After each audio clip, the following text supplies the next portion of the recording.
কবি নজরুল ইসলামের একটা কথা ছিল কিংবা একটা লেখা এরকম ছিল, আমি জানি চিরজীবন আমাকে কাঁদতে হবে, কারণ আমি যে তোমাকে চেয়েছি।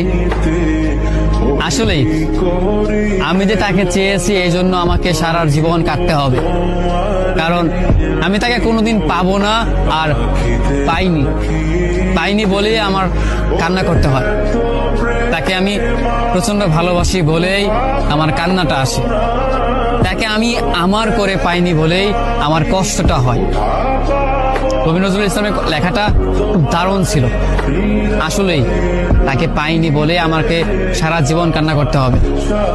যদি সে আমার এই ভালোবাসাটা বুঝতো, আমার এই অসীম ভালোবাসাটা বুঝে আমাকে একটু বলতো যে আমি অন্যদের মতো কখনোই তোমাকে ছেড়ে যাব না, তাহলে বিশ্বাস করুন পৃথিবীতে হয়তো আমার চাইতে